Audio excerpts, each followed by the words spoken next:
Hi everybody, here's a video on two amplifiers we just got in, and I'm going to try to do more amplifier videos because we've got a few things here that we're kind of surprised no one's come in and seen. And the two amps are, one is very unusual. It's a real 67 Fender Vibro Champ. Now, no, they never made this in white and never made a head and cabinet. Somebody took a Vibro Champ out of the box and built a new box and then built a 2x10 cabinet. I'll get to that in a minute. This has been here for a while, and I love this amp actually. It's a 74 Princeton. 74 is the first year they quit using the tail logo, but this is still a hand-wired amp. And I'm using a black SG, just kind of an SG standard. This is for David. David, I've been playing this a bit. It does stay in tune.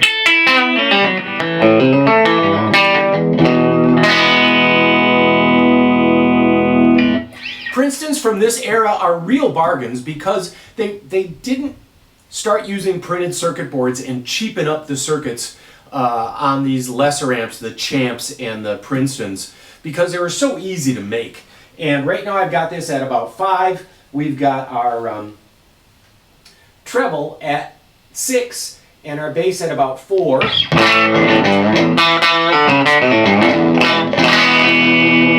Now, does a Blackface amp sound better? Yes, that's why it's a lot more money. But this, when you compare it in that $2,000 zone, it has reverb.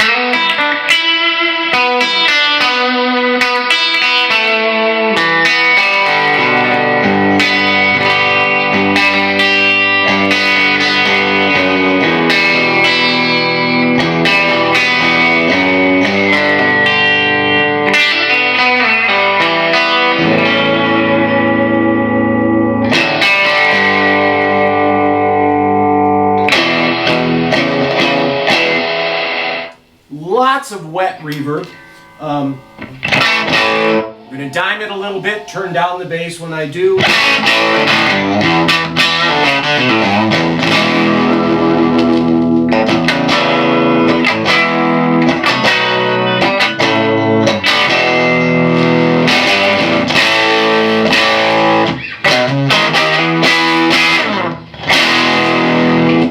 Nice, tubby, fat, original 10-inch speaker. It's a cool amp, and I think a real good buy too. Like a lot of the 70s stuff, especially the later 70s stuff, this stuff is going to end up being a bargain in the future because it would be so hard to replicate this. Now, back to this thing. This is a 67 Champ, Vibro Champ, Blackface, a real one, not a copy. This is not a reissue. This is a real Vibro Champ chassis, the original transformers on it, but it's been taken out of its original box and put into this chassis with two 10s. And it's, I'm going to just lift this, it's a semi-open back cabinet. So you got two 10-inch speakers in there. Those are Weber 10-inch speakers. On the floor, you'll get a little more bass. Now, the Champ is kind of famous because Leo Fender had been making other amplifiers, but he realized as he was looking in a General Electric, a GE tube manual, they gave him, they printed a design for an amplifier. Here's how you could use a single 6V6 tube.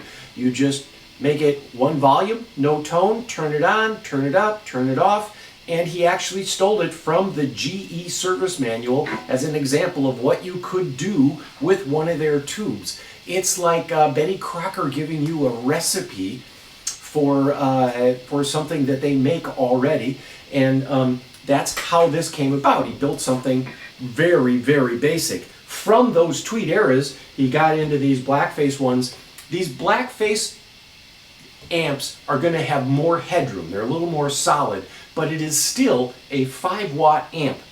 And this has a 4-ohm load, like they're supposed to. And I'm going to have the guitar at 10.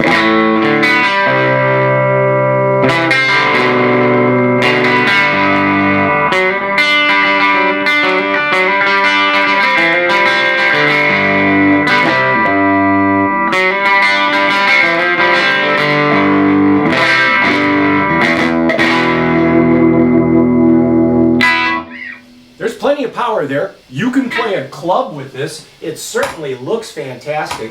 And a a lot of the collectible value has been taken out of it because it doesn't have the original chassis, so it is quite a bit cheaper, but yet this is really expensive to make something like this. Right now I have this amp at 6, the treble at 5, the bass at 4. We don't have the tremolo on, but let's see if...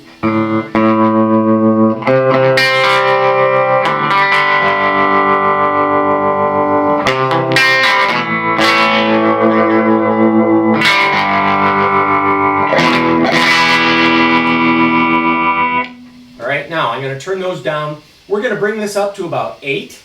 I'm going to bring the treble up a bit, the bass down a bit. Here we are with a 5-watt amplifier, guitar's on 10.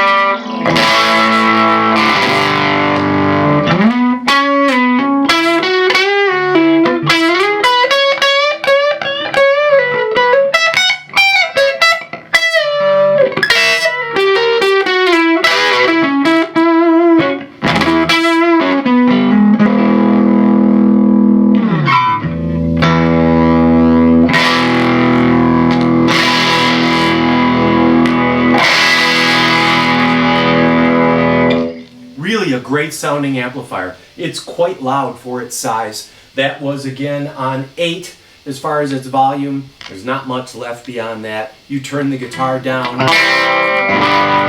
and it cleans up. Then you dime the guitar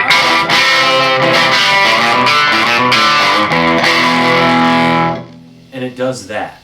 So there you go. Kind of a standard SG, American made, and a 72 or 74 Princeton reverb with tremolo, and then this really cool Vibro Champ.